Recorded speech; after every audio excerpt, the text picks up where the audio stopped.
Good evening and welcome back to West Ham Network. I am Anton and I'm bringing to you the gift of the gab. The gift of the gab has not been around for a while, but we are back with Anything Goes show. Hopefully you can all hear me okay, but it's not just me. I'm not on my own.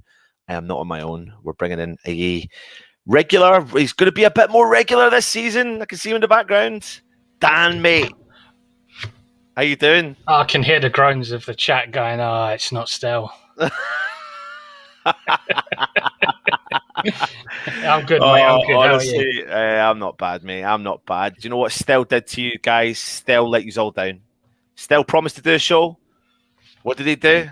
Last minute? Can't do it. Just can't do it. In his defence, it is his daughter's birthday today, so happy birthday. Happy birthday. Yeah. But, you know, what we like to do, though, Dan, is we want to give people their content, their stuff to talk about.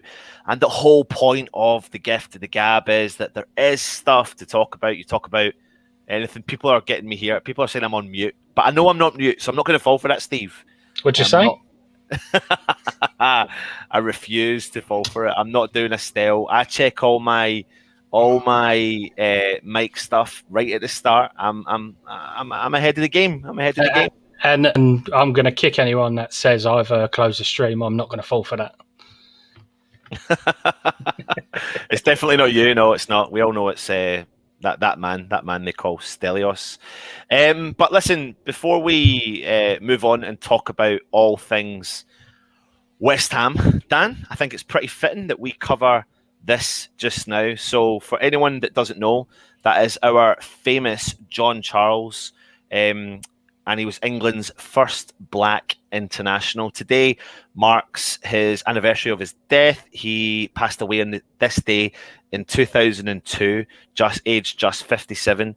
He became the first black player to appear for West Ham in the First Division when he debuted against Blackburn Rovers at the Bowling Ground in May 1963. With Ken Brown unavailable, Charles played out of position at centre-half alongside Bobby Moore, while other teammates on the day included Martin Peters, Ronnie Boyce, John Sissons and the future manager John Lyall. 3 weeks later, Charles further wrote his name into the Claret and Blue folklore by captaining the Young Hammers to the inaugural FA Youth Cup success in a thrilling 6-5 comeback behind victory, comeback from behind over Liverpool.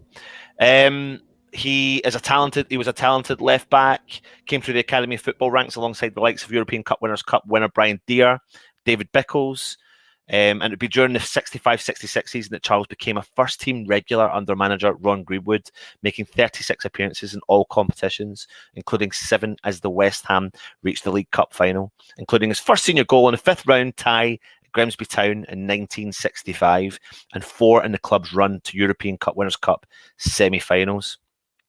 He was Greenwood's first choice left back for most of the next 3 seasons before the emergence of a man with whom he shared his birthday, Frank Lampard Sr.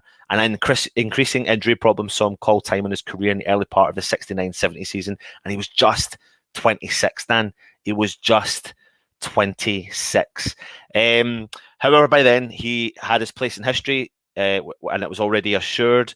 He paved the way for future black players to star in the Claret and Blue, including his younger brother Clive, teammates Clyde Best and Adi Coker, all of whom spoke of gratitude towards John Charles. So may he rest in peace, and it's always good to go down the kind of memory lane, the history lane of, you know, the reason why we're all West Ham fans and the history of players, etc. So yeah, really cool. And I mean, you know, Dan, we weren't fortunate enough to see players of that caliber in the West Ham era, but it's definitely good to remember them, though, isn't it? Yeah, good to remember him. Legend, paved the way. We wouldn't, you know. Hang on, frog in my throat.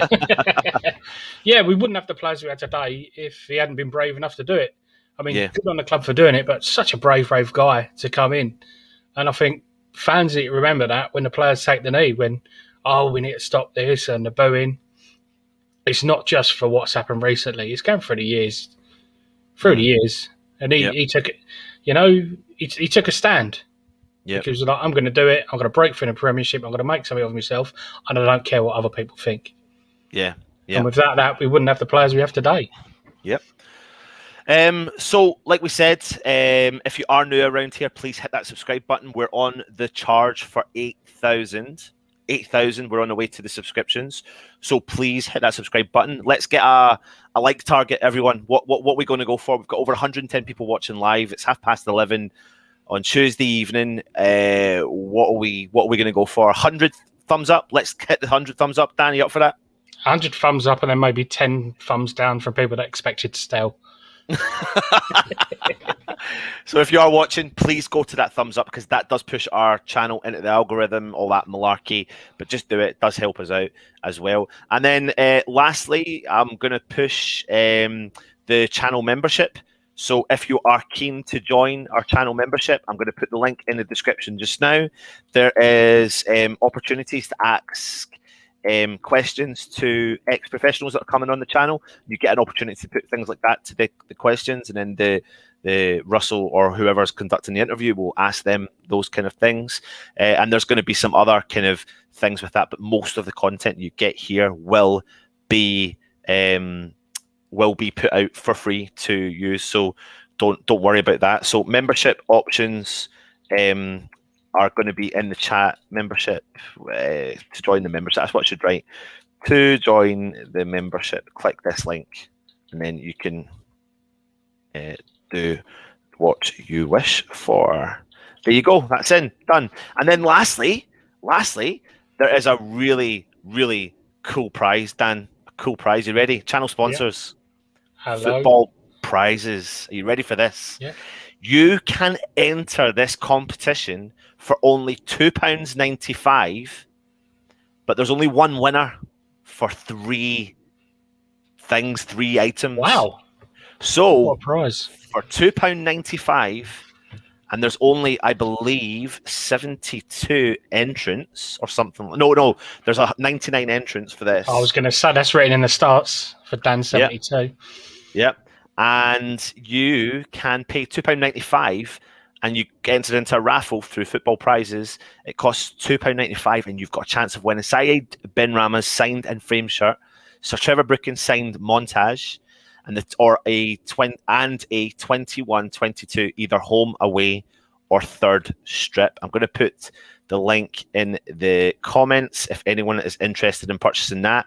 I tell you what, that's probably been my favourite one yet.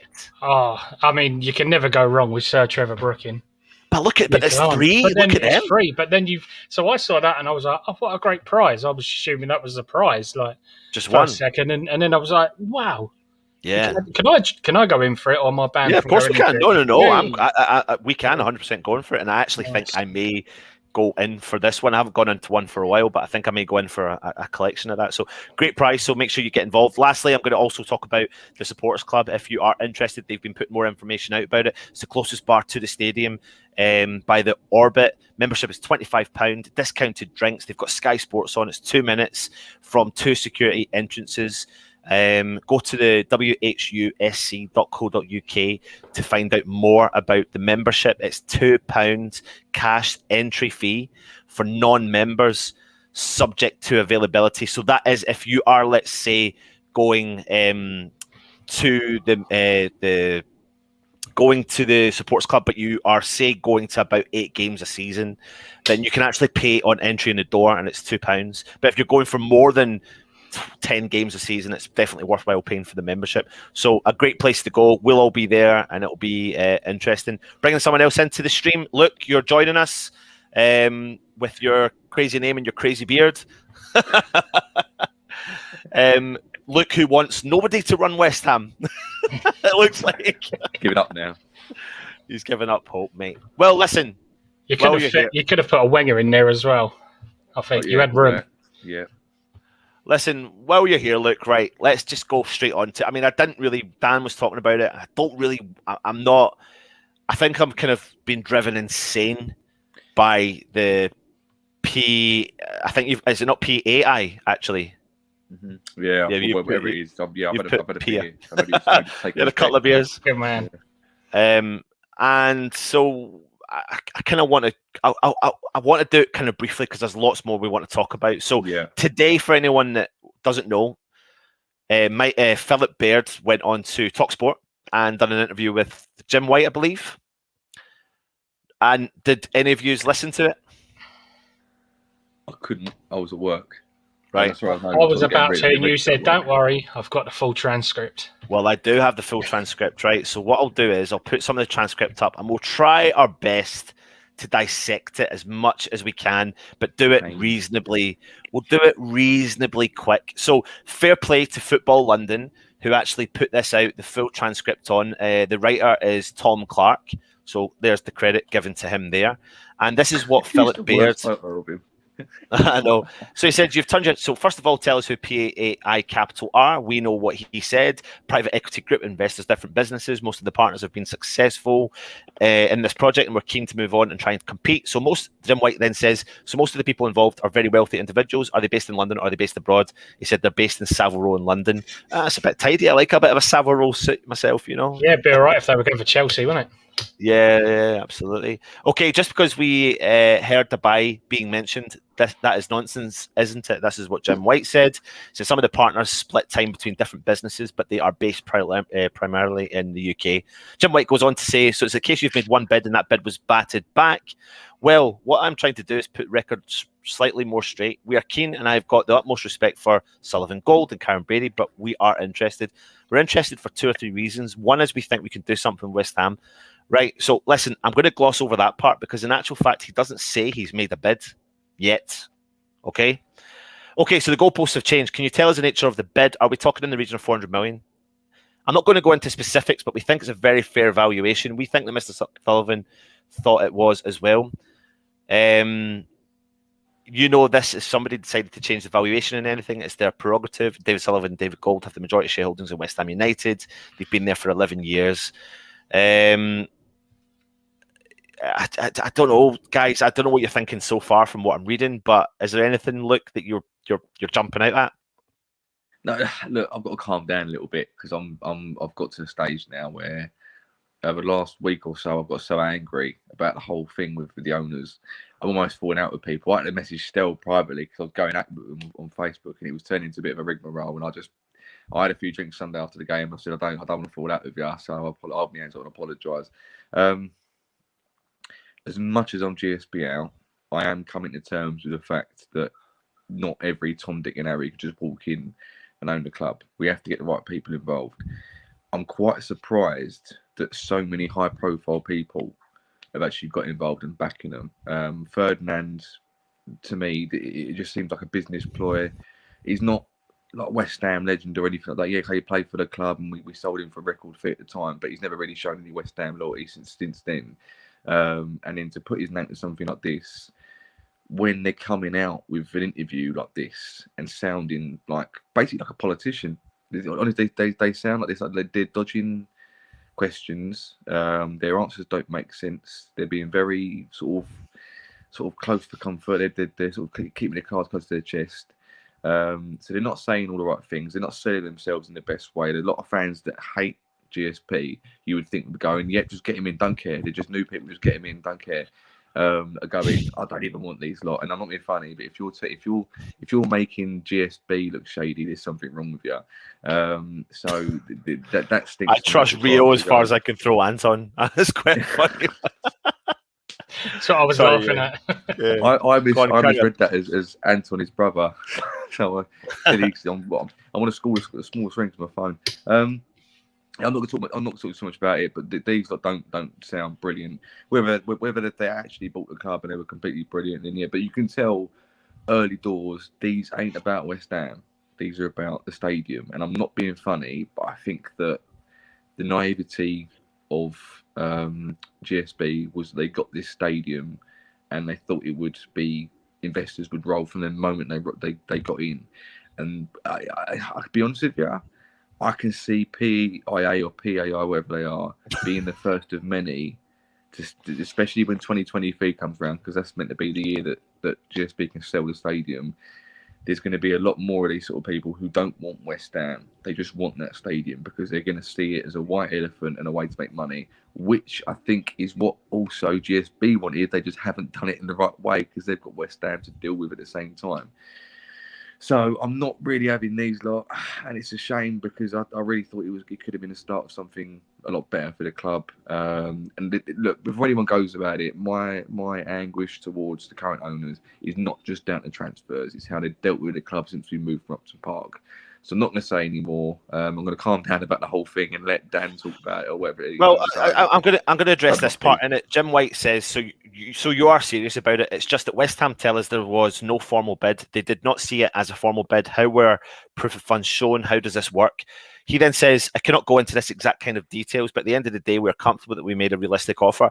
I'm sorry, but that pisses me off as a fan, an external fan, because I'm like, the whole thing has pissed me off in general because I don't believe that these guys have got the intention and have got the fans' heart, wearing a fan's heart on their sleeves. Like, they've done it all wrong. They've said they don't want to be in the media, but they've gone into the media. So and they've gone it about the media the wrong way, in my opinion. They've put things behind paywalls. They've brought in players that don't say the right things. I think, I don't want to fall into that world, and I'll bring you, Dan, into this one. I don't want to fall into that world of Rio Ferdinand.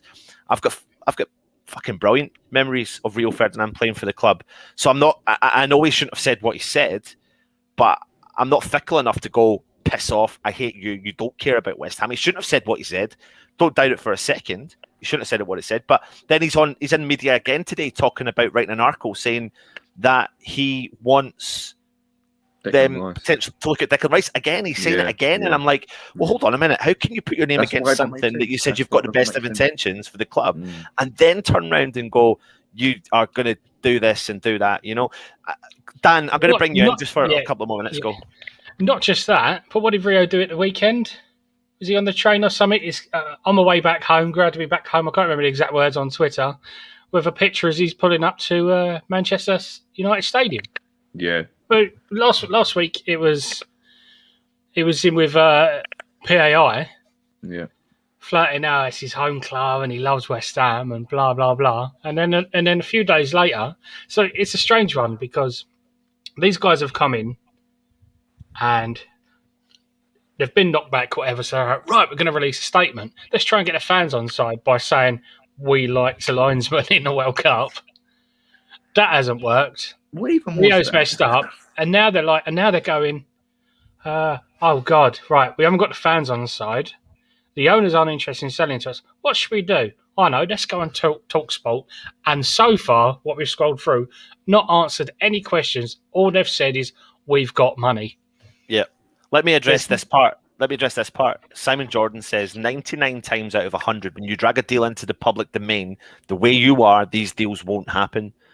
The first thing I said when I heard you guys talking through the media is this deal is not going to happen, because every deal that comes through the media, whether it's Mel Morris at Derby or whoever else it is next, whether it was that guy who wanted to buy Arsenal who went into the public domain to leverage his position and started to wheel, and Dennis Bergkamp and whoever else that could get in the popular position, you look at it and say, this deal, if you want to buy this football club, I could not buy Palace because I could not deal with the people who were in the situ at Palace.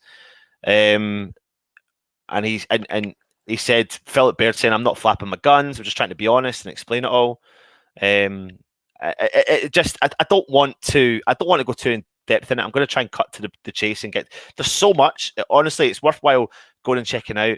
Do you know what I might do? Actually, I'll put it in the chat for everyone to go and read it all. It's really, really insightful, and I'm thankful for guys like Tom Clark who sit and actually put the full transcript in there.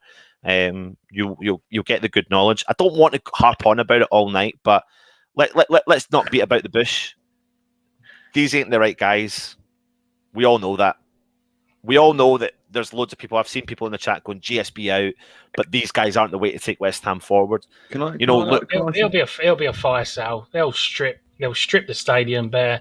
They'll try and get, I don't know, turn it into an ice rink out of season, have more bands on, turn it into anything they can do to get money. Cricket pitches, rugby, American football, the land round sports club will be gone. They'll try and do anything they can to make money out of that. It's a consortium. They've got investors. And for me, whatever you think of Gold, Sullivan, Brady, for me personally, it's better the devil you know.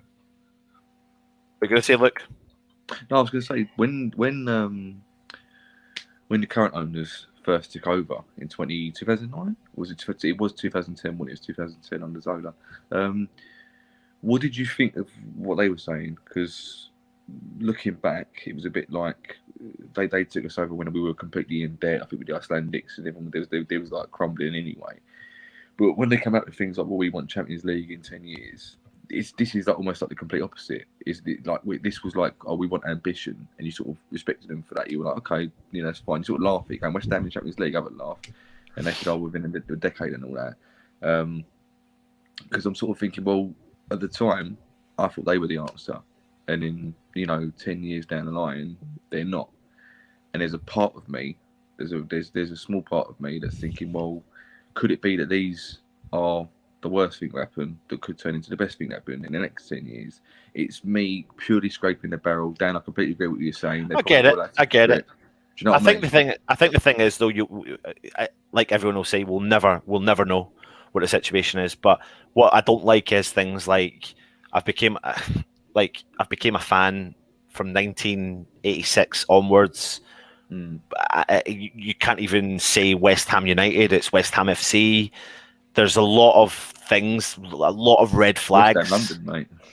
No, but that's what they were calling it. They were calling it West Ham FC. Like, we are. But no. You need to know, if you're going to come out there and try and win a fan over, you need to say the name of the club properly first and foremost. I agree with you about the opinion on the board, but the difference is, at least they can bloody say our name properly. It's all I'm saying is this is what I feel like with me and Dan arguing a little bit. And I apologise if I overstepped my opinion. No, mate. Like I say to you in the chat, it's good. It's good. We've both got a different opinion, and it's as long as we respect that we can both have our own opinion, we can argue, banter about it all day. At the end of the day, we're both fans. I 100% appreciate what you were coming from in your opinion. I totally understood it.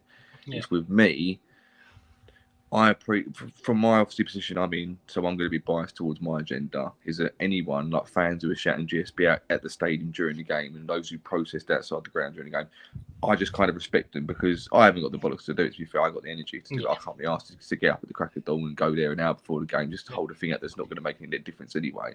But there's a part of me that going, do you know what? If they're going to do it, fair play to them. And it's my hope that works. And unfortunately, right now, this is the worst thing about it, because it has worked to a degree, but it's worked for the wrong people. It's brought the sharks in. I know what you mean, mate. And I'm just If we just update the chat on this, because obviously they weren't privy to our conversation. I wasn't happy. I went to Brentford, and it was the first game I'd been to since before lockdown. So February, so 18 months. And the fan base was quiet. We had a bit of bubbles before kickoff, and then it was 1 minute 38 seconds or so into the Brentford game, and fans started chanting the GSB out, the anti-chant, the anti-songs and stuff. I wasn't happy. A lot of us hadn't been to a game for 18 months. Not a word was said when the players were off the pitch.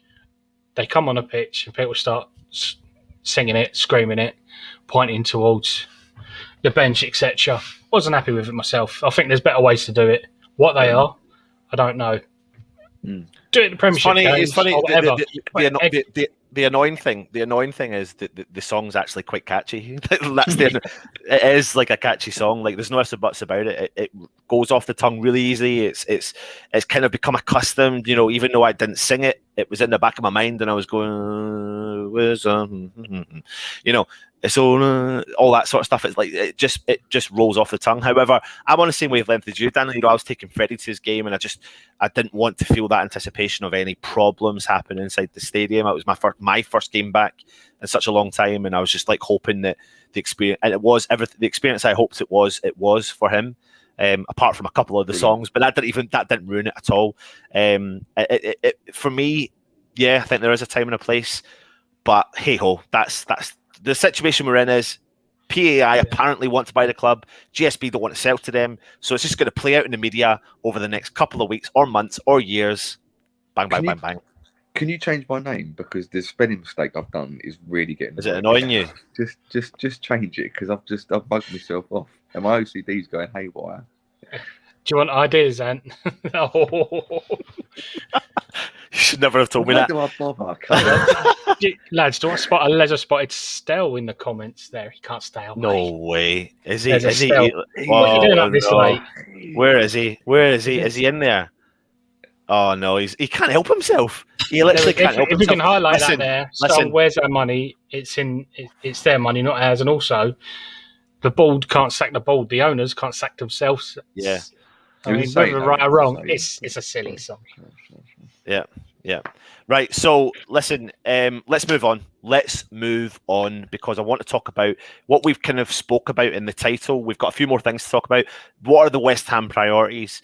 Have the priorities switched completely? Or have the fan base said that the priorities are just a striker, a striker, a striker, a striker, a striker? You know, we are thin in defence, heavily thin in defence. And if you think about the amount of positions, what are you going to do? Block still? No. Go on, you finish off, and I'm going to come in and I'm going to upset you. So the situation is you've got obviously more positions in defence, but apart from, Oggy and Dawson, and I'm going to come to you in a second about what your thoughts were on their positioning and their game at the weekend, does it really highlight our potential issues in our defence? Over to you, Dan, because you obviously want to do something. It does, and we do have quite a progressive centre-back in the squad, don't we? Who? That could come back.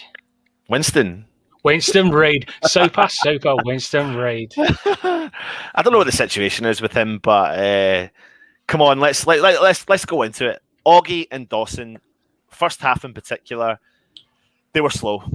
I was concerned. And even at the end of the game, they grew into the game. I still am concerned because they are a bit slow. They are good defenders, but we are looking like we're going to have to outscore the opposition every single game to try and get points over the line this year. What's your thoughts, Dan? There is an issue. Hence why I say Winston Reid. Just although I'm ribbing you with it, but we need someone with experience in the Premiership. Dawson is good on his day, but he does make so many mistakes. We do need a centre back, whether ready or not. We do need a centre back to cover. Yeah, I mean, we got rid of Balbuena. Why? Yeah, do you think that was? I think that was more him. No. Yeah, mate, I do. Regardless, Balbuena and Dawson get that money, spend it on someone up to the quality we need. Yeah, go on, Luke.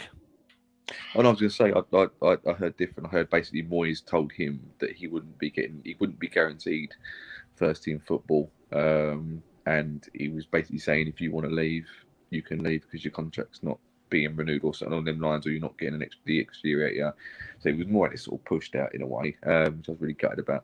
But you just saying that quote about we'll have to score every other team. Well, someone's going to be happy about that, and that's Mr. Nigel Khan, isn't he? Because he loves seeing goals at games. So if we win every game 4-3, he'll be happy. I think with Dawson, he's a clever defender, but he's very old school. And I think if you get a Premier League striker who's nippy, we saw against him versus Calvert-Lewin towards the end of the season in the big game we had against Everton. Calvert-Lewin is even the quickest player in the league, and he done him, simple.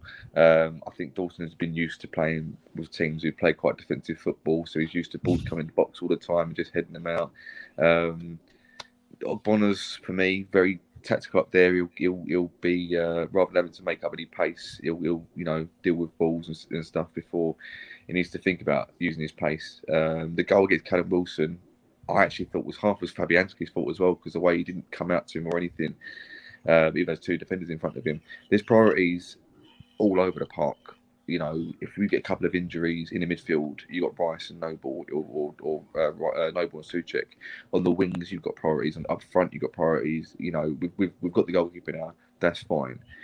But I'm not being funny, but the amount of teams that have qualified over this Europa League and then seen their form drop, despite the fact that they've brought players in to make up for it, and we've brought no one in. So Moyes he likes working with a smaller squad. He must be over the moon then. He must be over the moon. Must have the best fitness team West Ham have ever had, that know that we're not going to get any injured players for any 46 games or whatever we're going to have this season. He must be absolutely safe as houses, because to not buy anyone, if it's true that he has the absolute final say on all transfers and we haven't signed anyone, even since he come back from the Euros, not even a couple of Championship players for 5 million each, then fair be on it in his head. It's nothing to do with GSB and it's all down to him, fair enough. But I can't believe that there hasn't been a summer where we haven't just buy a crap player. Just go. No, but see, no, we don't want another Hugh Gill. no, We don't want another Hugh Gill. Hold on, I'm joking, right? I know you are. But West Ham have bought a player that's meant to be really good, and then they play a couple of games and we go, "Oh, they're crap." What's the point in buying them? But I've never even known West Ham to not even buy a crap player, and it's just weird. I can't get my head around it. I don't know what's going on in the boardroom. I don't care. I don't know what's being said between the lines with what the coaches are saying. But as far as I know, we've got no money because we haven't spent nothing. So we must have nothing. Nothing. I don't know. I think there's going to be a bit of movement. I do believe we'll see a bit of movement in the market over the next, before the end of the window. We've got 2 weeks to go. But when it comes to central defence, you can quite clearly see, and you can quite hear what Moyes has said. Moyes is clearly stating that he wants to bring in another centre half. Now, the Milenkovic deal looks like it's died a death, but it doesn't look like it's died a death for just West Ham. It looks like it's died a death for most clubs that are looking into him, and I think it's fallen on the head because of his greedy agent, and unfortunately agents are playing a part in it, and rightly so. Rightly so. Like, you're talking borderline, I don't know, the quotes you're hearing is 6 or 7 million, etc., all that sort of stuff. But Dan, there was talks again about Zuma. Do you think Zuma is an answer? Is the answer? What's your thoughts? Do you rate him? Well, and anyone in the chat, I'm going to go back. Yeah, I'm going to go back and say my big worry is we need a centre back, but they seem to be scrabbling trying to get a midfielder. My worry is, are they putting their eggs in one basket, thinking we can always put Rice back in defence? He's a defender. A lot of people have been saying it, but then because he is a very, very good defender and he's questionably our best centre half at the club. However, he's apparently. But if the likes of Lingard comes in, are they going to put Rice back and put Lingard in? But what they're also saying is, you're starting to hear things like Declan Rice speaking out and saying things like, "I would like to get a little bit more forward. I'd like to get a little." Did you see that? So I want to get a bit more forward. I think I can contribute a few more goals. And I'm thinking, is that his way of saying to Moyes, I'd like to get a little bit more forward. Therefore, stop relying on me to defend all the time. Or is he paving the way? We need a striker. We've got a lot of midfielders. Yeah. Is that him saying, "I'll fill that role"? Yeah. For me, when it comes to a player like Zuma, for example, I don't think I would want to spend 20 odd million on a player that has questionably had a couple of okay seasons at Chelsea in his whole career, and can be calamitous at times. If you hear from Chelsea fans, if you listen to the Chelsea fans talking about him, a lot of them, when they heard about the link, were actually quite happy and were delighted at the fact that he was linked to go out of the club. What do you think, Luke? I had a message from a Chelsea mate as soon as he heard we were linked, and he was like, 20 million is a bargain for you. It's an absolute steal. I've always rated him. So I know it's only Chelsea. I know it's only one Chelsea fan out of everyone, but to even get a message of that off one of my mates is quite interesting. But to look, put into context, right? It's 20 million.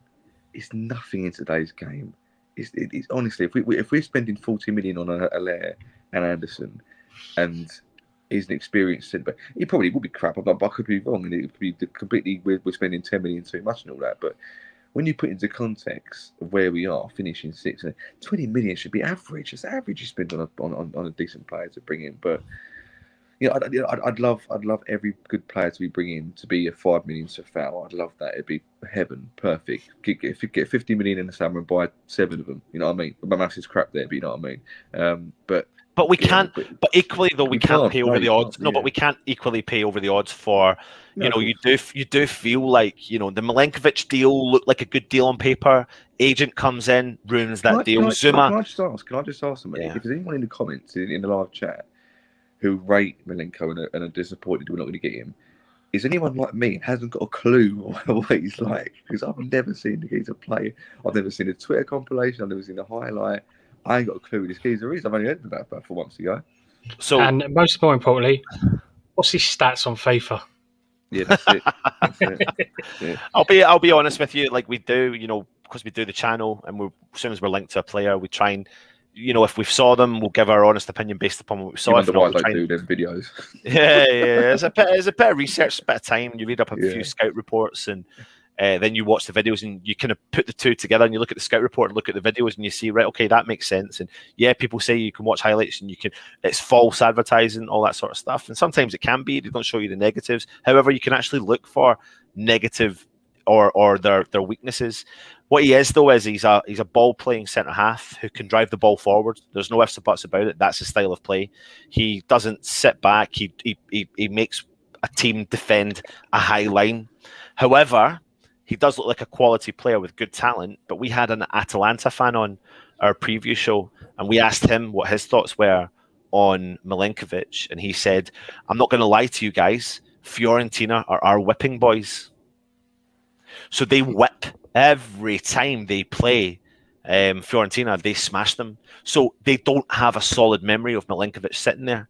So the thing is, 1 minute you hear Milenkovic is in Canary Wharf. He was never in Canary Wharf. He's always been in Italy, and he's now playing games at Fiorentina. The deal's gone. It's a goner. But I wonder if there's something else brewing there.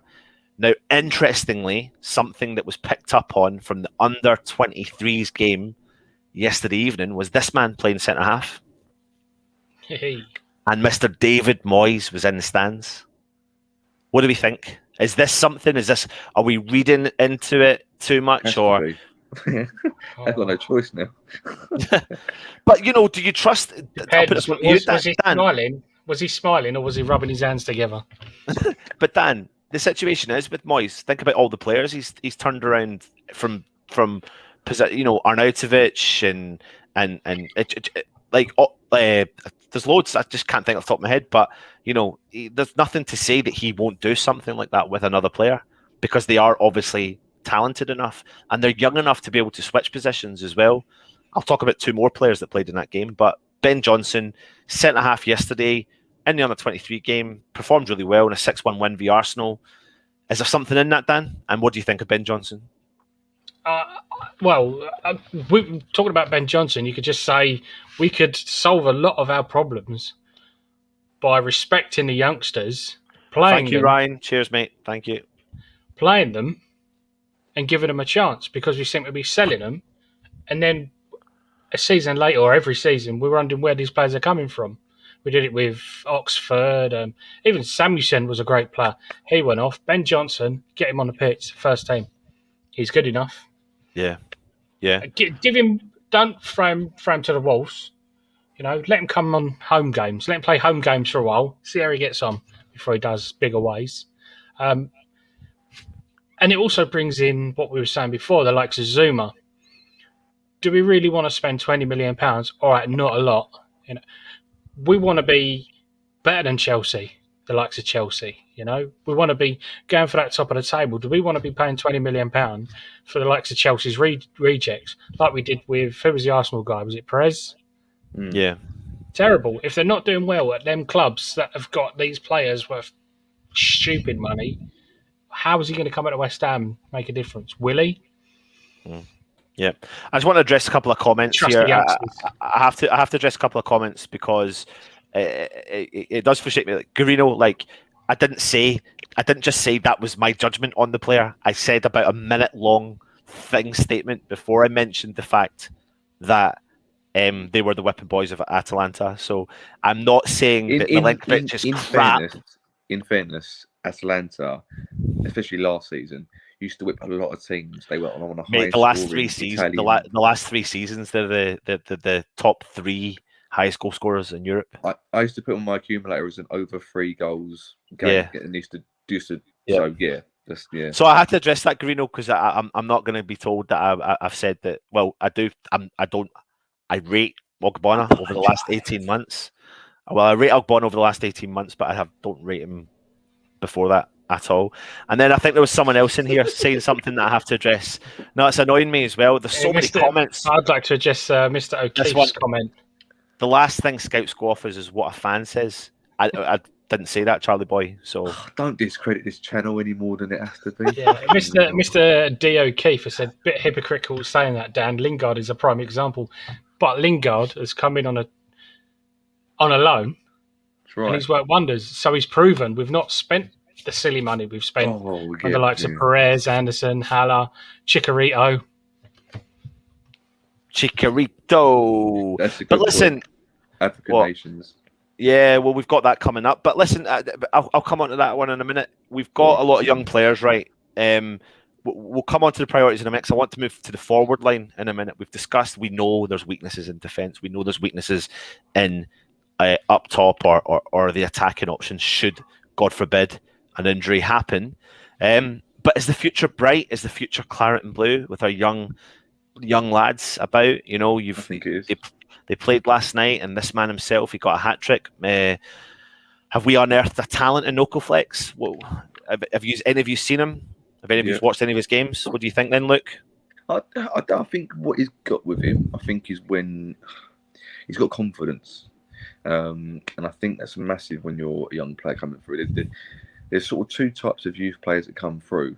And I think the good example of it would be Arsenal with Smith Rowe, is that you can kind of see when they get the chance to perform straight away, either they want it or they're a bit scared to put their toe in the water. I think there was a time when Nathan Holland got his chance against Wolves away, and he had about 10 minutes to do something. We were losing at the time, something along them lines, and he was a passenger. Didn't really do much yet to go and pass to someone else to make things happen. But he's got a bit of swagger about him, I think. And I think his goal against Celtic, I think it was like a rebound shot, was another defender, and he hit the rebound. There's something about him, I think, from what I saw against the Celtic highlights, and every other time I've seen him, that he's got a little bit of I'm good enough for this and I want it. And you know, it might not be this season, but it might be into the season after. But you can kind of tell when a player's out of their depth or they're a little bit nervous. But this geezer seems like this kid seems like he's going to be a bit of a bruiser. I'm a bit scared about him. Got a bit about him, but I think he will definitely be someone who. Look, read that comment, please, mate. Yeah, true. That's my life, mate.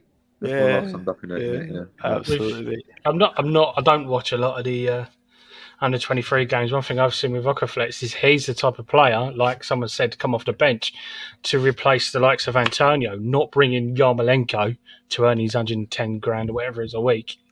We need to bring players in like Okoflex, especially when, you know, we're 4 goals up, we're winning 4-2. Don't bring Yarmolenko on. Bring Bryn Johnson on. Bring Okoflex.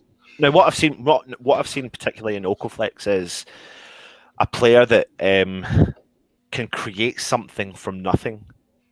And what I'm finding in Moyes' team selections and the teams he's building, if you think about all the kind of creative players, if you include the likes of Lingard, when we sign Lingard, you've got Bowen, Benrahma, Fornals. When? What does he know? Is he in the know? What does he know? Lingard, when he was at the club. But then you've got like players like Okoflex, and someone just put in the comments there as well, Thierry Nevers. Like they're all these kind of like really small, clever, talented game changers that can work from the back of the field and progress forward and can take on players and can dig out players and can go forward. You know, when I looked at the team lineup and the full squad yesterday, it was a strong mix of what I would classify as our best young talent and our fringe first teamers. And I wonder if that's a sign of what we may see in some of the cup competitions. And I wonder if that's a sign of us being able to actually realise we're actually going to start to see some of those youth players step through the ranks and actually be involved this season. What do you think, Luke? If we don't sign anyone, but we concentrate on bringing you through, I'll be the first one to hold my hands up and fully back that. Because all I've said for the last, I'm 30 years old now. When I was from 18 onwards, I reckon, we've been called the Academy of Football. And yet the only player we've brought through in the last 15 years is Declan Rice. And he wasn't really from our academy, he was from Chelsea's. So, I've always said I would rather see West Ham lose and bring through the youth talent than just buy it and buy it and buy it and buy it and be successful. Right? That's just me. That'd probably be naivety on my part, but I think there's a reason why we're buying up. We're getting in these players from Chelsea and Arsenal and whoever who the youth players have been released from the youth. We take them on, and maybe they won't reach the level Declan Rice has, but if we do that and we've got an idea that for the next 2 years we're going to build them up and make them first teamers, then I'm all for it. And that to me is West Ham at its core. You bring through the youth and you make them good enough to play in the first team. We don't have to qualify for Europe every year. We kind of do because we'd probably still move stadium for it. But anyway, I'm more than happy to just go. Yeah, just coach the out the youth. Get him in there, get him in West Ham shirt in the first team, and make them heroes, because that to me is better than going up to 50 million. You've got 21-year-old Alessi who captained the side yesterday, and someone did make a valid point. When you look at our lineup versus Arsenal's lineup, it did look like, again, though, to be fair, I know we've not heard of any of the Arsenal players, but there'd be a lot of Arsenal fans that wouldn't have heard of many of the West Ham players, except for the kind of first teamers that were in that team. But I wouldn't say any of those first teamers that played, Lanzini, Yarmolenko, really stood out of the occasion, whereas a player like Alessi, he really, really did, and he dominated the back there. Coventry, he dictated play from the middle of the park. Baptiste, he was dominant in the back of the park as well. You've got young players like Ashby, fullback, another bright spark. The future is looking good, and you are going to see these future players coming through the ranks. And I think I think Irish Tommy said it as well. I'm going to try and find the comment. This just bloody jumps. It's so annoying. You said something, Tommy, I think about you just fear that the youth will. Oh, here we are. I'm always wary about hyping up youngsters. It's a massive step up from the under 23s to the Premier League. Vast majority will be sold to lower league teams. But I think there is an element of truth there, but there's probably not an element of truth in terms of not knowing what these players are capable of, because, like you said, Luke, Declan Rice, and really what the last 5 years has been the kind of only player to come through the ranks. But what other player can you think, Dan, has had the chance, has had an opportunity?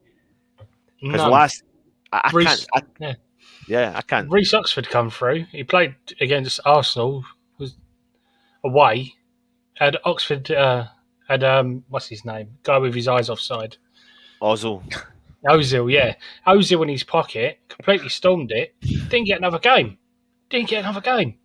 And then went out, and I think he wanted to go because he wasn't. Obviously, he got a bit big for his boots. He wanted more money. Yeah. But again, he wanted more game time. He wasn't getting either. So we've lost him. What he could have been if he'd have stayed with us and had our training for another couple of years, he could have been good. But again, we'll never know. Yeah. I'm along the same train of thought with Luke, where youngsters in the cup games, like we've got this now B team in the under 23s that can play in the cup games. But I'm also worried. I want a good cup run. And at what point, how far along do we get with this B team, as I'm going to call them, with no disrespect to them, before we go, right, we're so far along now, we're going to take this seriously. We can't just drop them. Sorry, I just want to quickly, people are putting players in, and I don't know if you're putting players in because you're thinking we're getting the information wrong in terms of breakthrough. I'm talking breakthrough in terms of breaking in at the starting 11 and staying in the starting 11. I think, Luke, you're alluding to that as well. I think that's what you're meaning. I don't think you're meaning players like. I wasn't even going to talk about that, actually. No. But in what you said earlier on, Rice is the only player. I think people are putting comments like him, and I don't even know if I could put Josh Cullen in it, to be honest, as well, because he didn't get a chance. I know you're saying Reece Burke. It's making it with us. It's not making a career for themselves. It's making it with they're us. making a career for themselves, but they didn't make it at West Ham, and they didn't even really get the real chance at West Ham. That's what I'm trying. That's the point I'm trying to make. Is that these players that you've mentioned in the chat, some of them probably did deserve a chance to be able to try and make it, but I don't know if they got a fair crack at the whip. But I do think that this season, with the current crop of youth academy we've got coming through, that there are players there that could make the step up. And you see it in other countries. I'm repeating myself several times. How the hell did Donnarumma get his chance at Italy and AC Milan if it wasn't for the manager who believed in the youth and played them from the age of 18, started for AC Milan at the age of 18 or 17, and then got 250 odd appearances, something like that, by the age he's 22 or 23. He goes and wins a Euros. I don't know if he was involved in any of the other squads. I don't think he was. And now he's made himself into the possibly the number one, possibly at PSG. But this lad has got, he's 22 and he's played borderline 250 competitive games. There's a lot of players in other foreign countries that do that, but we don't do that in England. It frustrates me that we don't, because in actual fact, what you do then is you start to unearth that talent that the national team needs. And I'm not saying it, but I'm thinking, like, when I think of players like Alessi, I think I've seen enough of Alessi now to say he's ready to make the step up. He's ready for game time. He's ready for a chance. I'm not.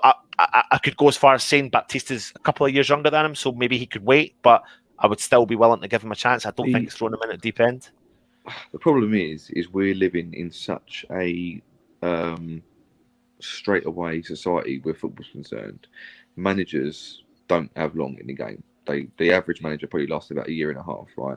They haven't got time to mould a young player. They haven't got time to put them in because they need to win. Because to keep their job, they need to win. So what they do is they go with different experienced players who might not even provide that much. You might have a kid on the bench who could come on, set midfield, create a spark, win a game for you. But they'll go with a stalwart in the midfield who will just hold on to a 1-0 win, not really create much, but they'll still get the result. He gets a pat on the back, gets his wage back, it doesn't get set next week. I remember when Rice first broke through to West Ham and he made a mistake against Arsenal and Joe Hart missed the ball, we lost 2-1 in the end. And Joe Hart immediately put his arm around Declan Rice, and Declan Rice reckons it got his confidence back, and it was a real harbouring. But we've got this thing now where managers, I think, don't get the chance. Some managers don't care about the youth. Funny, when we had Allardyce, he didn't give a monkey's toss about the youth, and he even put him in the cup games. He didn't care about it. But we're living in a world where we got to win now. We haven't got a chance. Yeah, if you make your debut, you have got to make it quickly and you've got to make it impactful. There's none of this. Look, you got 4 or 5 games to make an impact to this club, and you're 18 years old. Good luck to you. There's no chance for that. You got to come on. You got to make your name for yourself. And the only other thing I was going to say about your thing about the cups, it does make me laugh in a way that I want a cup run as well. I do, but I know that especially with the top clubs, they're not bothered about the cups anymore. The League Cup and the FA Cup is old news to them. All they want is the Premier League and the Champions League, because if a manager doesn't win that, his head's on the chopping block. Now, we're obviously not in that bracket at the moment, but it's that thing of play the kids in the cup. Or do we want to win the cup?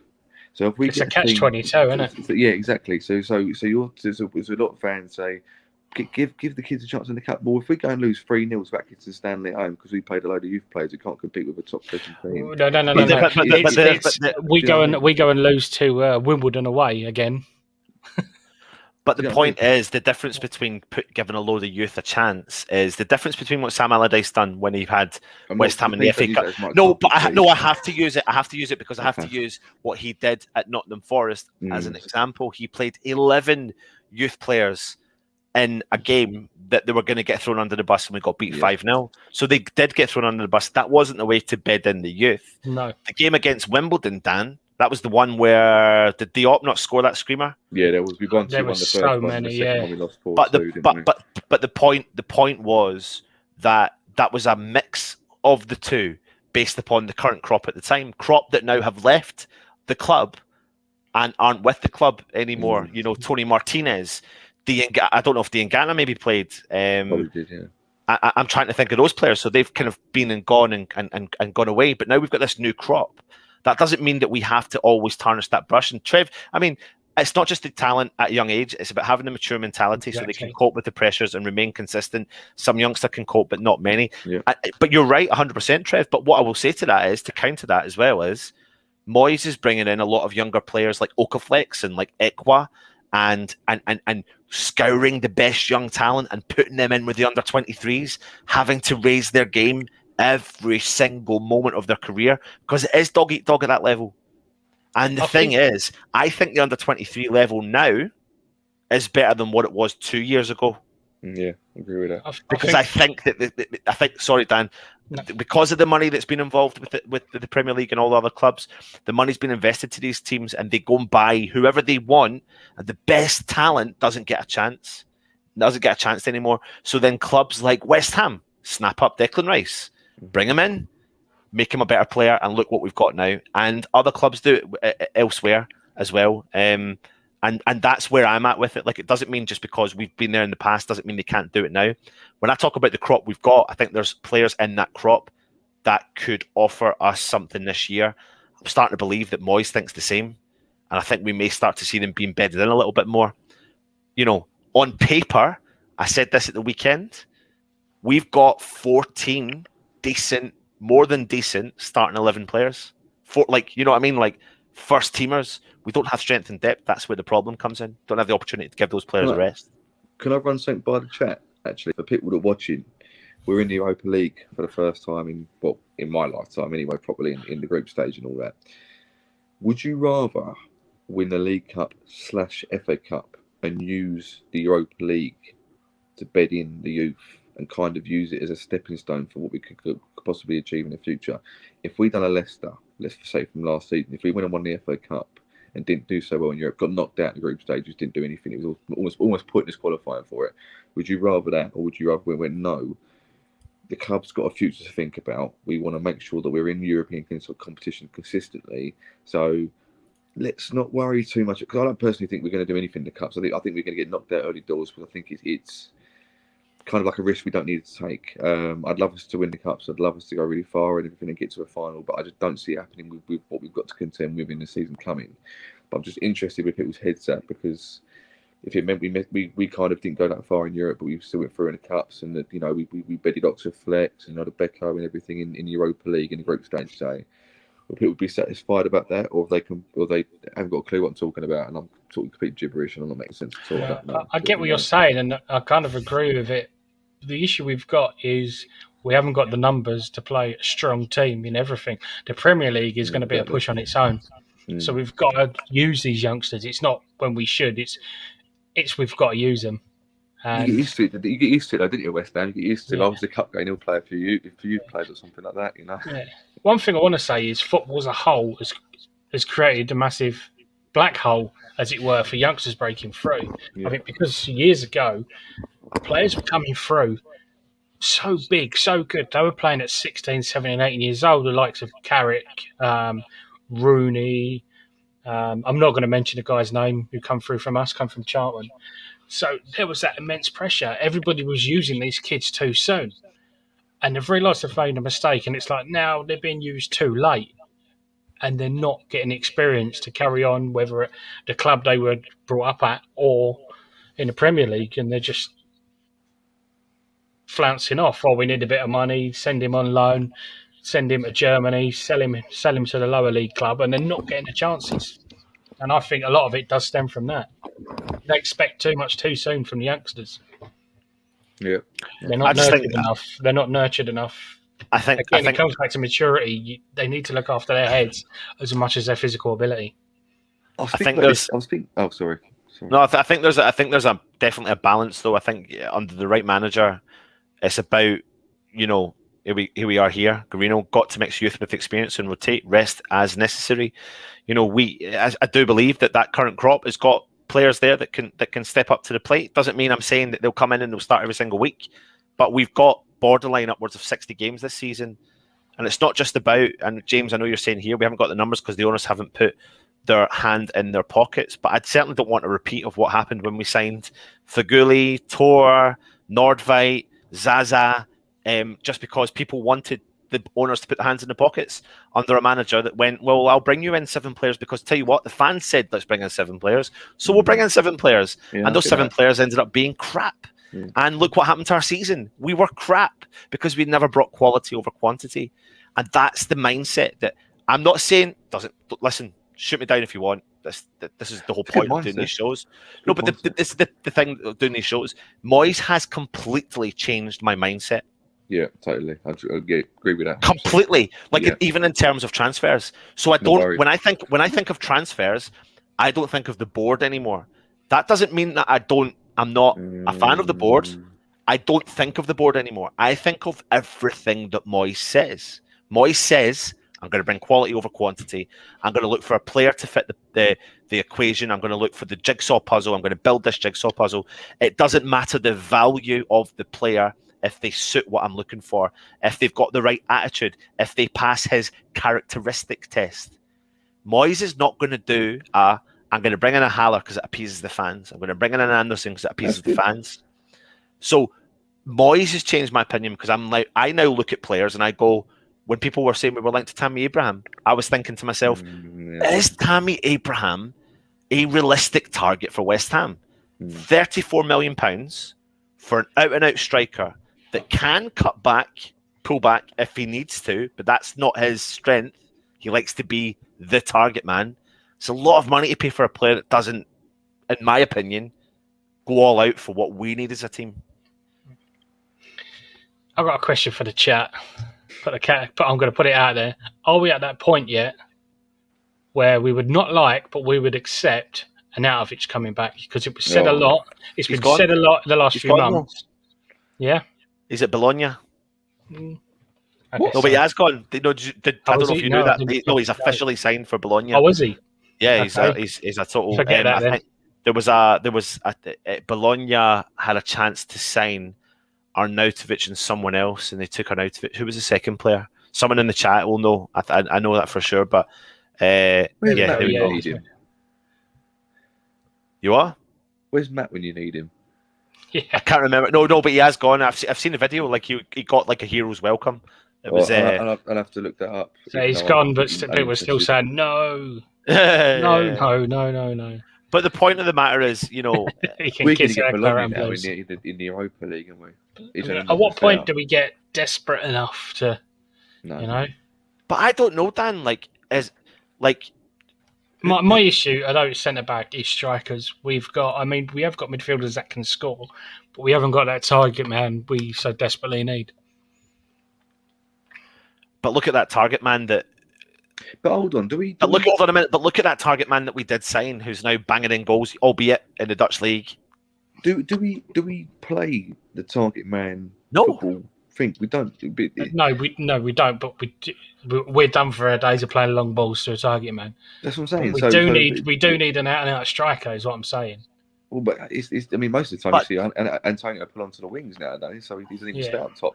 But the question, to answer that as well, Dan, is do we? Because is that what Moyes is wanting? So for example, my worry is injuries. If Antonio does get injured, yes, you want a ready replacement for him. However, he has shown several times last season that you don't need to actually rely on a number 9 because you can actually play with a false 9. And this is what the point I've been trying to make. It's a little bit like Moyes is being Aldi's and Man City are Waitrose.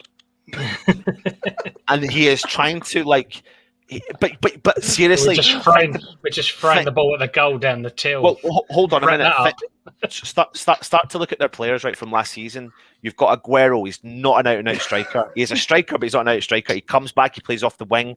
He's tricky. He's clever, and he can finish the ball. Jesus, exactly the same.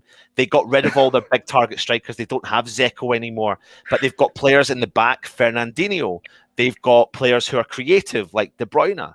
They've got Fodens of the world. They've got Gundelans. They've got all these guys, all these creative little cool players that cost 70, 80 million pounds. West Ham have got Fornals. They've got Benrahma. They've got Bowen, players that are creative, that can play in a false 9. And Antonio, he's asked Antonio to drop back into the midfield to work hard, drop out to the wings to do what he needs to do. You put a number 9, solid number 9, just stays in that box all game. We are literally, what we will say as fans is, we're not playing to strengths. No, we're not playing to strengths. My worry is we are 2 players away from, if Antonio's injured and Bowen or Fornells or Benrahma's injured, then we've got bringing Yarmolenko in. Bowen, as good as he is on the ball, he's not good in the box. I do agree with you there. But I do think that this is based upon people bringing in Moyes bringing in like a Lingard and someone else, obviously, you know. And I know people in the chat going like Sima, you know, you're hearing. It's true. This a valid point, you know. But the point I'm trying to make is like we get a loan from the pound shop. what we do know for a fact is Sima is a player that West Ham have had serious interest in. So we know for a fact that West Ham have paid serious interest into him. So from the 125 names that West Ham have been linked to, we know for a fact that Sima is one of those players that we've been linked to and is a genuine interest. So, but there's a reason why they're not maybe going there, because again, you know, if we sign him, we think he's good, but he might not make the mark. But we have to wait and see. This could be a deadline day situation or going close to deadline day. We're going to be sat here for 6 hours for nothing, aren't we? No, I don't. Apart from Stell's going to be up the Olympic Park putting a dildo in Jim White's ear. Yeah. Well, James, I get your point, but selling value, pace, power, goal scorer. You know, there's an element of that I do agree with. I think you should be looking at players that are, that are low fees, who are young, and if they don't work out, you can sell them for a profit. But you're not going to get that for a player that's probably valued at £20 million. So if he does come to the club and he doesn't play well, then there's a strong possibility you don't get a sell-on value, especially if you pay 20 million. The difference is if you pay 5-6 million for a young player and it doesn't work out, the chance of you selling on for more money is higher. Like that's, but I'm not saying Sima is the answer. I'm just saying to you that from all the links that we categorically, factually know, 100% factually know, is that Sima is one of those players. We don't know for a fact if Abraham was one of those players. That's just links. That's just rumors. That's maybe someone from ITK saying that we're interested, but we don't know. It's not factual. We 100% know that at the end of the season, Sima will be a West Ham player, or David Sullivan will be saying we tried. Yeah. No, it's true. But James, £20 million player coming into the Premier League and selling on for £40 million player. That's if he plays well. We don't know if he'll play well. We don't know that, and there's no way of knowing that. You don't know that, but it's a case of, is there someone else better? Is he going to go for someone like Lingard and someone else? I don't know. It's an interesting one. The whole point of this is, though, we know we need to strengthen.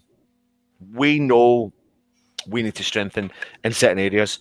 If I said to you, though, look, what's your priority, defence or striker, and you only can choose one, what is your, not one player, but one area of concentration, what's your priority? Striker / goal scorer. Striker / goal scorer. It's purely down to a number of things. It's down to outscoring the opposition. But if that's genuine, I don't mind doing that as long as you win, to be fair. But also, the problem with saying a striker is Lingard, when he came in last season, scored more goals, I reckon, than if we got just an all-out and out striker. If we got Armstrong from Blackburn, for example, instead of getting Lingard in, I don't think he'd have scored as many goals as Lingard did. And the times, I honestly think times change. Strikers now, they don't play like strikers. Strikers now play as like a second midfielder, like an extra midfielder, because I could be wrong, but look at the last couple of years, who the top goal scorer have been in the league. I don't think they've been strikers. I think they've probably been wingers or attacking midfielders, all along them lines. You'd have the likes of Mo Salah. You'd have the like of Song from Spurs. Kane doesn't even play like a striker over the last couple of years. He's sort of been almost like a deep lying striker and coming back. So if we can just bring someone in who's going to replace the impact that Lingard had when he come in, then I'm not saying we have to go and buy a striker, but look, I'm gonna be funny. Antonio set up that goal for Benrahma in the second half, right? I winced and cringed when I saw him not have the greatest first touch to then put in that world-class cross, because he stretched to get the ball to put the second bit of cross in. Everyone in the pub did the same thing. I was watching it and went, he's going to get injured if he does that again. And that's the fear you've got. I'm Antonio's biggest fan. But at the end of the day, if he goes, we lose something massive. And I think we lost that a couple of times when he went off injured last year. But with the defence-wise, we managed to compensate. It's a new season, everything. We've got different demands and everything. But I think whether that striker comes from the youth, whether Oxford Flex takes over the mantle and Odebeko comes in, I'm not sure. But I think you've got the likes of Diop and come in, make a back three or whatever. So for me, it's got to be a goal scorer. Goals win your games. Simple as that. It's funny, those people in the chat are actually saying that Alfie makes a good point, and everyone's entitled to their opinion, but he says we have many people who can score. Defense is priority for me. That's my train of thought. We want a striker. We need a defender. What we're playing is I didn't say striker. Just to clarify, I said a goal scorer. Just to clarify. Yeah. Foshi's is saying, sorry, Dan, go for it. Yeah, for me, it's defence. We've got players that are scoring goals, and we've survived on scoring more goals than we concede. We'd be a lot better if we carried on scoring those goals, but wasn't conceding. Simple as that for me. Yeah. I mean, loads of people in the chat are literally, everyone's going down saying centre back needed. But then Garino's saying he makes a valid point. Striker's so much more fun than a centre back. But I get it. I do get it. Can I just say I'm glad to have you on the chat tonight, Anton, because if it was still, you'd have offside these comments. He'd have gone up, down. Oh, what have I done? He's jumped again. That doesn't seem to have happened tonight. I know, mate. I know. But we'll see. We need a striker because Antonio's injury record. Origi will do. Whoever we sign, let's not forget, is a backup. Hold on, what was it? Fo said Areola's is signing. Where is it? I can't even find it. James Fever, Origi's a better finisher than Antonio. Lee Vasallo, ifs, buts, and maybes. Let's just see where Moyes takes us. COYI Irons. We are massively. Love it, mates. Yeah, love it. Love it. Loan with an option to buy 15 over 10 seasons. I can see that, Lucky boy. Fo saying Areola is his priority signing. He's a complete Moyes utility man. Goalkeeper, centre back, centre midfield, striker. 10 years' time will be our top EPL scorer. On a serious note, centre back. Hold on a minute. Where is this here? James, I've said it already. Origi is a better finisher than Antonio. Not bad for a right back, though, mate. Not bad for a right back. I mean, the thing is with Antonio, let's just briefly discuss him. I love the guy, mate. I love him. Guys, I absolutely. For a player that's given, he came to West Ham, he's literally given us his all in every single season he's played. He's played in every single position, bar, I was trying to work this out, bar goalkeeper, left back. I think he's played centre-half, and I think he's played everywhere in the midfield. He's now joint top goal scorer in the Premier League for West Ham. He deserves everything he gets, doesn't he, really? In 15 years' time, you'll be on a train going to the away game. People will be singing about Marco Antonio the way we sing about Colton Cole. Yeah. It's true, though, when you think about it. And rightly so. He's the funniest player I've ever seen in a West Ham shirt for a number of reasons, but not least because when you're watching him, he'll make a mistake, like he'll have a really awful touch or whatever, right? But the next time he touches that ball, he'll put a world-class ball in or score a world-class goal or put a world-class cross in. And he is just ridiculous. The man is a pendulum. But one minute he does something that's awful. You're thinking, how is the man a professional footballer? This is ridiculous. Read the comment. Look, Antonio could be the worst player and best player every game, and he showed that at Newcastle because of the penalty and the fact that he was drawn out wide for most of the game at the start. But that finish, man. This is the funniest thing, right? He's equalled Di Canio's record, right? He's our number one go-to for goals. Everyone knows he'll score at least a goal a game on top form, right? But the funniest thing is, I'm in the pub. There's about 10 people in the pub watching the game. He's stepping up in the camera to take it. Every single one of us going, he's not taking it, is he? No, he's not. No. Why is not taking it? No, this can't be happening. No, he's going to miss. This is our number one striker. They don't want him taking the penalty. It's amazing. Honestly, it's great. Like you say, it could be one-on-one with a keeper in the 6-yard box, and the ball ends up in the canal. And then 5 minutes later, he's got 3 defenders in front of him and a goalkeeper, and he slots it in the bottom left. Like it's nothing. He's he's walking on clouds. He's sending everyone the wrong way. They don't exist. When he hasn't got to think about it, he's amazing. But he's a character as well. He's a West Ham character. If he was down the pub, You wouldn't even know he's a player because he'd be one of the lads and he'd be joining in and having a load of fun. That's what's great about him. Yeah, and he's massive. You'd meet him and think, "There's no way you're a footballer." Mate, have you ever seen his thighs? You cannot go without talking about his thighs. His thighs are huge, mate. He's huge. The guy is solid as a rock. This is the late show for a reason. This isn't even called the late show. Do you know what? This is a really good comment. If Antonio doesn't know what he's doing, how can any defender? Yeah, and that's what I love about him. You know, he's honestly, can you picture Antonio in Europa League? Yeah. He will bully him. I don't think defenders are ready for him, to be honest.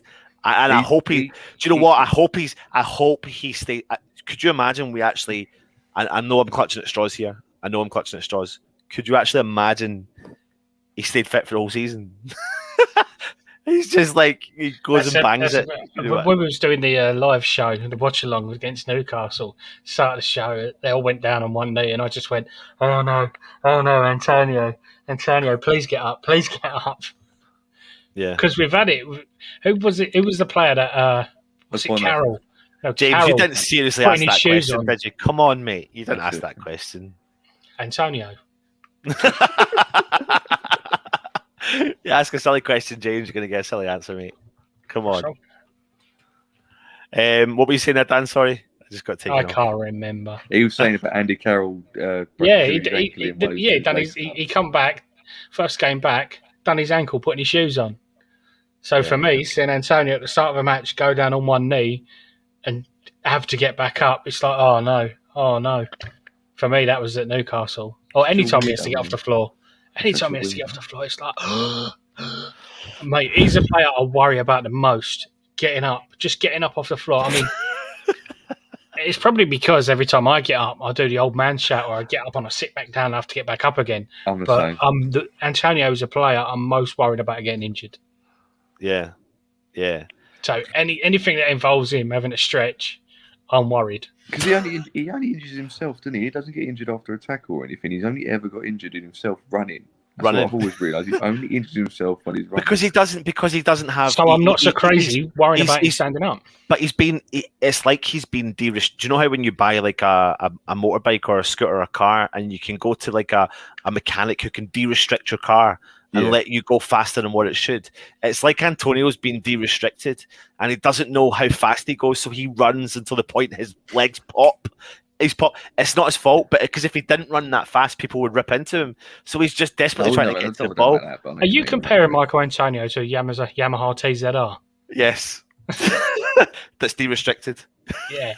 Used to cut the black wire and it would be a 125 and it would change it into 33 brake horsepower. No, stop saying that. Absolutely, mate. But listen, an hour and 20 minutes, and we spoke a lot. Is there a surgery where you get metal hamstrings? I'm not going to lie to you. You can have mine.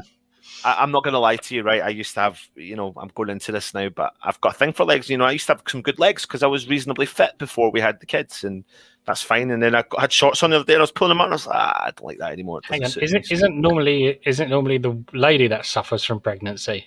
Yeah. Third kid though, Dan. Third kid, mate. It's gone up here now. It's in my brain. So, right, hold on a minute. All that ice cream and gherkins. We haven't pushed it much, right? So there's over 190 people watching live. We need you to hit that thumbs up. Please hit that thumbs up if you are watching. It really does benefit our channel. I'm just going to see where we are at before we go. Hey, listen, there's nothing wrong with that, mate. I'm just very comfortable with my situation and where we're at. We're on 92 thumbs up. What's he read? Just read. So there's 95 people watching the channel. You have to push it. There's over 190 people watching it, but we've got 95 thumbs up. So we're pushing to get over 100. We're losing people with our chat. Can we get 5 likes for Steliaki? We've got it. We've got 103. We need more. Go on, get us up. Get us up to 125. There you go. That's a target. You are greedy, man. We are, aren't we? Likes. They give you that, and you still want more. And also, while we're at it, don't forget, if you go to the Irons United bit on... Not Irons United, WESTHAM. Not Irons United. Who are they? Oh, who are they? Yeah, WESTHAM. This bit, look, it's right here as well. WESTHAM Network. If you go to our YouTube front YouTube page, make sure that little bell is on for all notifications, because I noticed mine had automatically come off. So if you're not getting notifications, that's what it is. Just hit that little bell. The funny thing is, right, is they'll get notifications. This is starting in 30 minutes. And they'll go, well, hold on, Estelle's doing tonight. So this will be an hour 45 before he gets kicking off. Oh, hold on a minute. Scott, we need to answer this question. Who starts next game? No, who starts in goal next game? Yeah. Antonio. Fabianski. Fabianski all day long. Yeah, Fabs. And if Fabs ain't in goal, can he play centre back?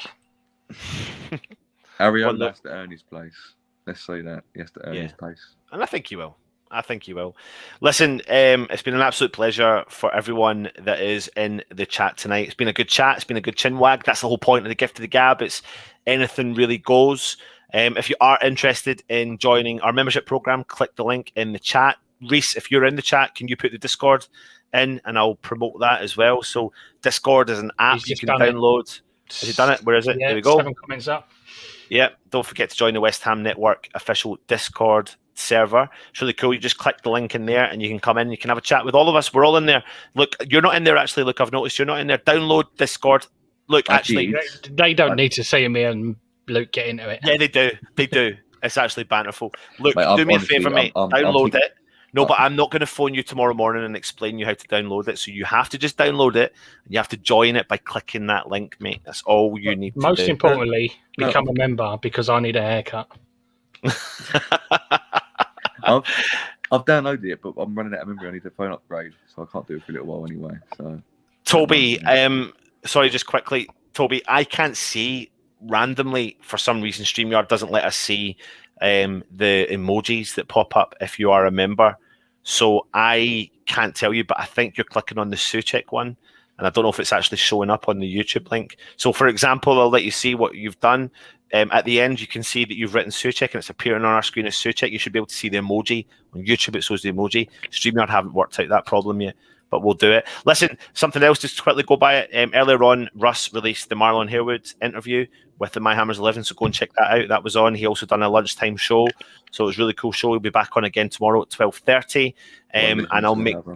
Yeah, not just Marlon Harwood, but also featuring the one and only Chesney Hawks. Chesney Hawks, Chesney Hawks, mate. Wow. And then I think he is doing, for any of the members, he's currently asking you to put some questions in for his next My Hammers 11 ex-professional player. So that will be on over the next couple of days. Keep an eye on that. And then we'll be back with another daily tomorrow, and we'll just put the pressure on Estelle to arrange it and see if he lets you down again. We are. I thought it was beardless. Look, no, it's not. De Gea's in the chat. De Gea's in the house. I do feel left out because everyone's got a beard now, haven't they? Can I just but everyone's got a better beard than mine. Mine's like I just come out of Afghanistan, so I've got to try and trim it up, and I've got to try and last one down. Got a good idea. Right. So thank you for joining us. If you're new around here, subscribe. If you are not new around here, click the like button, notify yourself, hit the bell, membership, join the supporters club, look at football prizes. Look, did you miss it? You're going to love it. You ready for this one, mate? I saw it before I come on. One entry, £2.95, 99 tickets to be sold. You win 3 prizes if your ticket comes up. If I win it, people are going to think it's a fix, aren't they? Well, I'm entering it. So I need that Sir Trev layout. Yeah, I'll do it then. I'll do it just for you. Well, you don't have to. I'm just saying if you want to win a really cool prize, because you've got that thing where you guilt trip people, and you definitely. I'm not guilt tripping you into it. Like, you made him do his high pitched Scottish voice there. Look at the prize. What a prize! What an opportunity to win. To be fair, he sounds a bit Geordie now. He's been over there a weekend, but yeah, okay, yeah, I'll go into it. I'll go into it. Aye, man. Why, aye, man. Right, listen. Pleasure for joining us. He's been De Gea. He's been Marilyn Manson. I've been Anton. Come on, you irons. Yeah.